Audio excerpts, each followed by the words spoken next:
Hello and welcome to CBRE's Talking Property podcast, where our team of experts, our clients and industry specialists share insights into the way we live, work and invest through the lens of commercial real estate.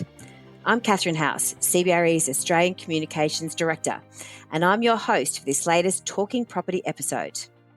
Today we'll be discussing the impact that major infrastructure projects can have on our cities. To do so, we've teamed with REA Group, who are helping us to crunch the data on 4 sizable examples around Australia in the coming months. The first being the Metro Rail project in Sydney. Planned is a network of 4 metro lines, 46 stations and 113 kilometres of new metro rail by 2030. And for the sections already completed, there's been early evidence that this is pushing up residential prices and attracting a younger, more vibrant demographic that favours high-density living and eating out. So without further ado, I'd like to welcome CBRE's Pacific Head of Research, Chopra, and REA Group Economist, Flaherty, to chat about this first instalment in this new infrastructure series and the already considerable impact that the Metro project is having on Sydney and the learnings that can be applied to other cities. Thanks for joining me, Samir and Anne. Thanks, Catherine. Thanks for having us. So, Samir, can you talk us through some of the key findings from the report and why you think infrastructure improvements like rail are so critical in driving the growth of our cities? Yeah, Catherine, I think, fundamentally what this project does is it cuts down commute time. And commute is one of those big pain points for most people. And so in any way that you can reduce that pain point just helps capital values. And we'll talk a little bit more about where capital values sort of go. But we've seen a decent improvement in outperformance in capital values for suburbs along the train line. The other big thing is it's also attracting a lot of people. So we're finding that population growth in suburbs along the metro line is 2 times faster than suburbs further away. We find these suburbs are much more dense. So, suburbs along the train line are denser. They have more apartments. It's attracting younger people. We find they have a greater propensity of Gen Z and Gen Y. And then in sort of a circular argument, this is also then pulling in cafes and restaurants, which then pulls in more Gen Zs and Gen Ys. And so, I think this train line has had a very good impact. I'll make one other comment, Catherine, which is we're still in the first innings of this. The train links have been open between Tallawong to Chatswood. I don't think we have fully appreciated what will happen when the link opens up all the way from Chatswood through the city and out to Bankstown. And then when the third stage opens up to Parramatta, I think, we're very early in this. There's another 3-5 years for people to sort of participate in this. Yeah, it's interesting you say that. I was talking to someone in our capital markets team and they were saying, people understand it in theory, particularly that reduction in commute times, but it's not until they actually experience it that then it starts to have that impact. So with that sort of Macquarie Park, say to city, people actually being able to experience that shortening of commute time, it's actually really sinking in that this can have such a huge impact. Yeah, look, it's today, if you live further out, you've got a bus journey, a train journey, change trains at Chatswood, and then come into the city. It can take about an hour and 20 minutes. And for some of these people, commute will drop to about 30 minutes, by way of example. So, if you give someone back 15 minutes each way every day, that's worth a lot. Anne and I were talking about this beforehand, really makes all these suburbs really attractive, Anne. Yeah, absolutely. And people are willing to pay more money as well when it comes to living in a suburb where they can reduce that commute time. So we've actually seen that on average there's about a 5% premium in the rate at which a suburb grows when there's a metro station. But the further out you are, often the bigger this premium is. So there are some suburbs in the outer suburbs of Sydney, so for example, Castle Hill and Baulkham Hills, where that premium goes up above 20%. I think it's also good news for the Sydney CBD itself as well, because we know there was a lot of research done during the pandemic about why people enjoy working from home, what their key pain points are when it comes to that return to the office. And overwhelmingly, the number one reason given was time spent commuting. So anything that can be done to reduce the pain and the time commuting is going to help to support more office recovery, more people coming back into the city. So it's not just making these suburbs with metro stations more vibrant, it's also helping to ensure the return of the vitality of the Sydney CBD. Yeah, I think one of the things I found really interesting, and in looking at the stats about the capital value appreciation, was that you had neighbouring suburbs that there was a real difference.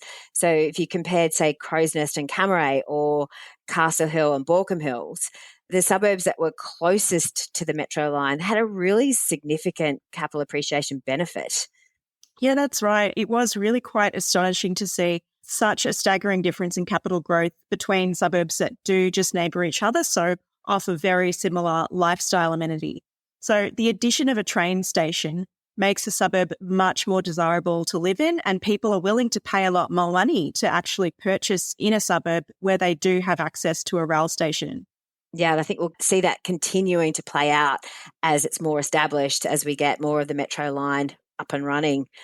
I think, Samir, one of the things that you were talking about before, which would be great to dive into a bit more, were these demographic shifts and that whole sort of Gen Y, Gen X, that more dynamic sort of population that we're seeing around these train lines. You've described it as the metro-fication of Sydney, and I love that term.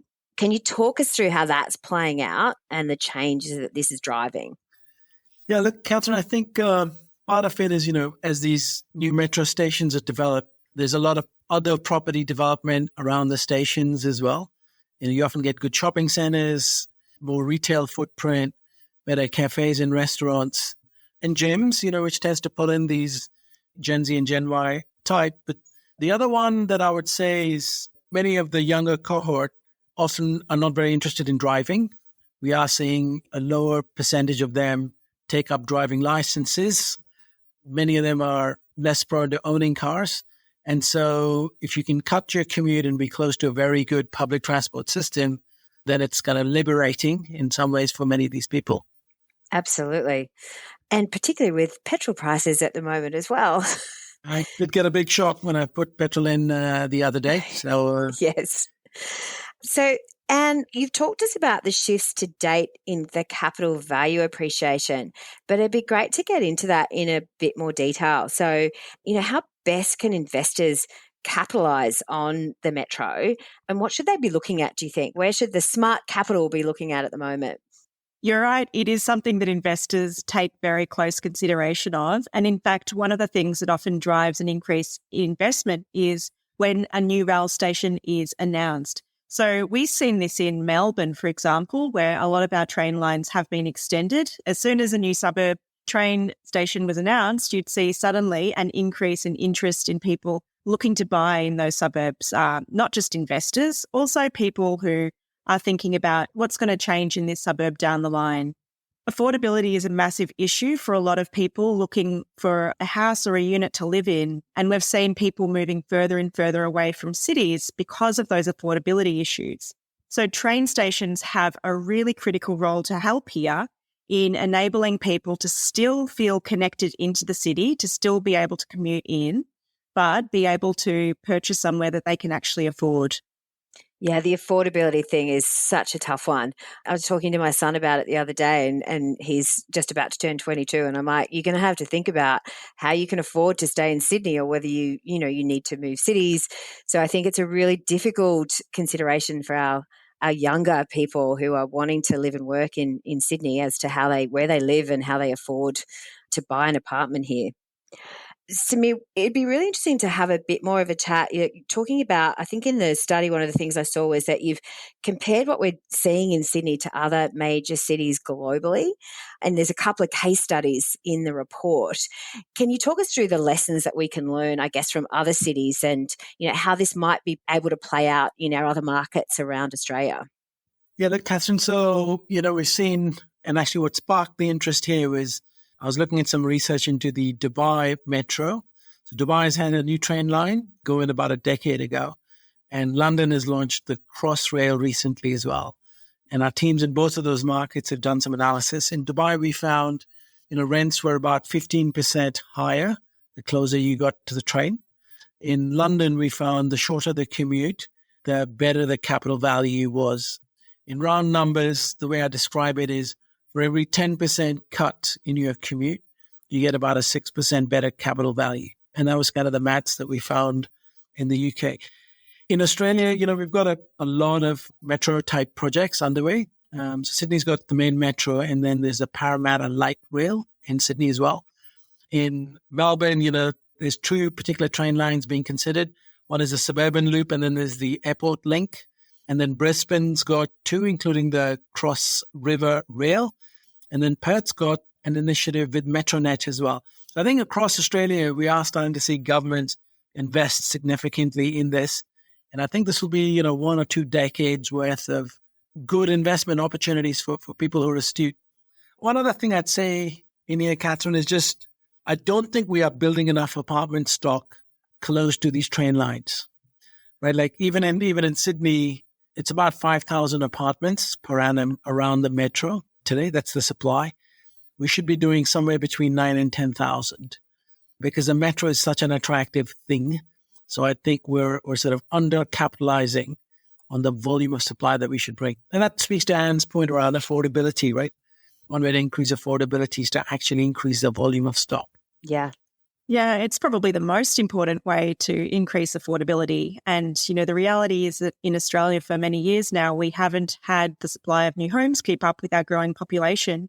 And those suburbs that are home to a metro station that do have good connectivity are really your prime locations for focusing development. So we know that people want to live near a metro station. We know that those are the kinds of areas that really benefit from population growth. Samir was talking about more Gen Y and Gen Z, your young worker cohort.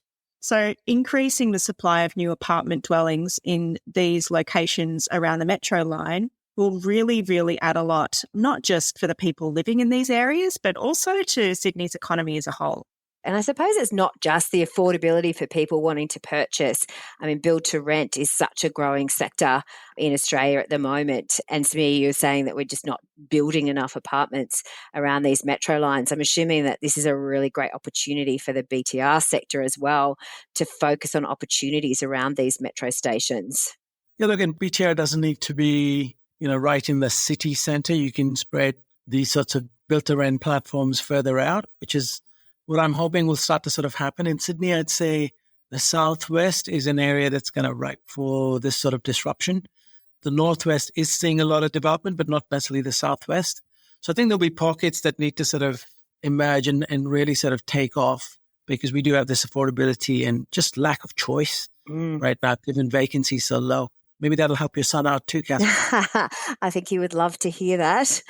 And you probably don't want to talk too much about it at this stage, but I'd love to give people a bit of a sneak peek about the upcoming research that you're doing on infrastructure projects in other cities. Can you give us a bit of a really high-level view on what you're going to be looking at next?